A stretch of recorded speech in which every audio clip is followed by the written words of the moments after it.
Hey guys, Patrick Sessoms at Due South Outfitters Fly Shop and Guide Service in Boone and Banner Rock, North Carolina. Today we're out shooting some footage for the educated angler, and as we're getting geared up here, I wanted to take a minute to talk to you guys about an issue we see quite a bit at our shop.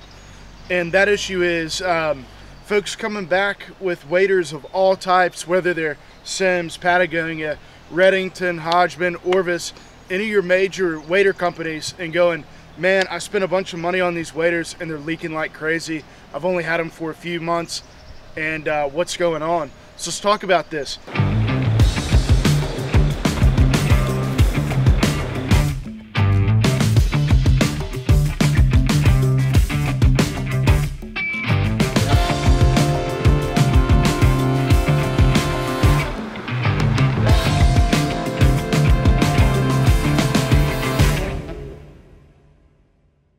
Wader maintenance is absolutely integral to keeping your waders going.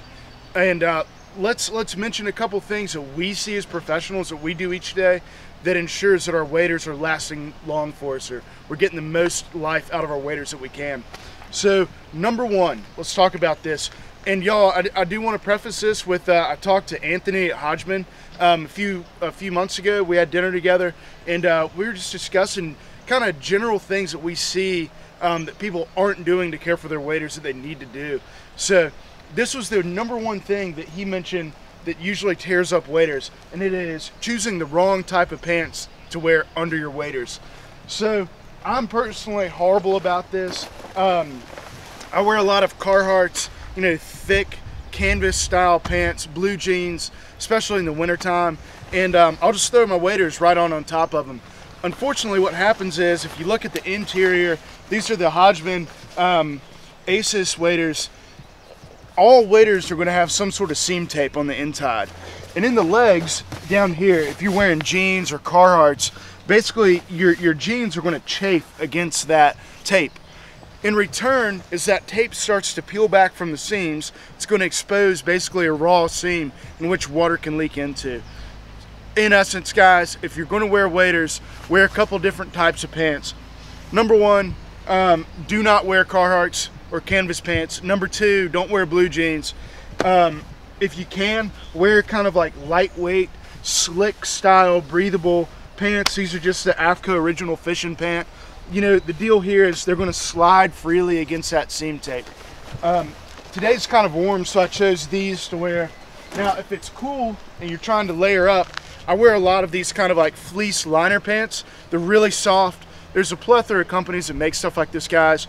Patagonia, Redington, you know, every major wader player has their own pair of kind of like fleece pants. But make sure you're wearing the right kind of pants underneath your waders. All right, on top of that, if you look over this way, guys, you're gonna see a ton of briars and brush, okay? It doesn't matter how thick your wader bottoms are. If you walk through super dense thorns, you know, barbed wire's one. I've seen clients walk right into barbed wire fences. You're going to get holes in your waders, I promise you, okay? So it's kind of your job as the angler to make sure you're watching where you're stepping, make sure you're not just walking into a bunch of debris, and that'll also prevent leaks. It sounds rudimentary, but you could not believe some of the stuff I see out in the water. Another thing, guys, so we're in the southeast. It's always pretty damp. It's never really super dry and arid. I'm sure guys out west might not face as much of an issue with what I'm about to talk about, but we want to make sure we dry our waders after each use, okay? So mildew is really bad about breaking down those seams and really kind of deteriorating the wicking effect of your waders, if you will. So make sure you're drying your waders for one. On top of that, bring them inside, guys. It's bad for your waders to freeze thaw. So a lot of my guides, myself included, we're bad about leaving our waders in our trucks after we get done fishing.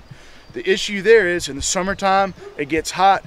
You're going to see that basically like hot car could eventually more or less deteriorate the glues in your waders, you know, so it's going to break that stuff down. On top of that, with the freeze thaw cycle, kind of like a roadway, if you have undried waders, they're freezing and thawing, that water's going to expand and shrink over and over if it's in your car. So make sure you bring them inside to dry them out.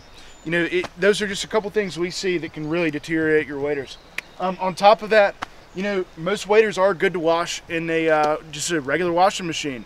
Definitely read the tags, maybe once a year, twice a year. Wash your waders. That will help with that breathability of the lightweight breathable waders as well. All right, guys, one little guide trick here I want to show you guys and share with you.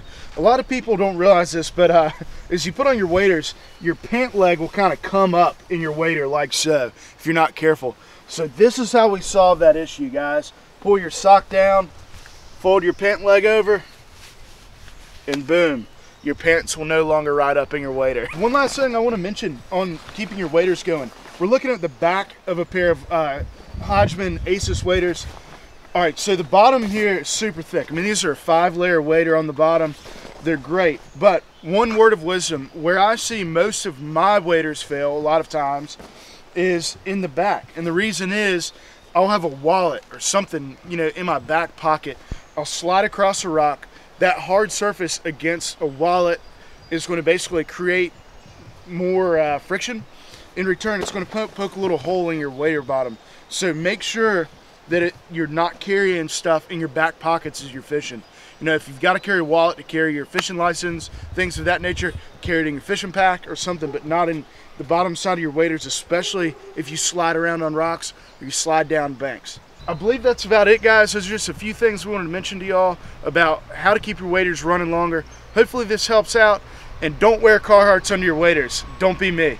All right, guys, until next time, thanks for tuning in to The Educated Angler. Hope you guys have a great day. Look forward to seeing you on the river.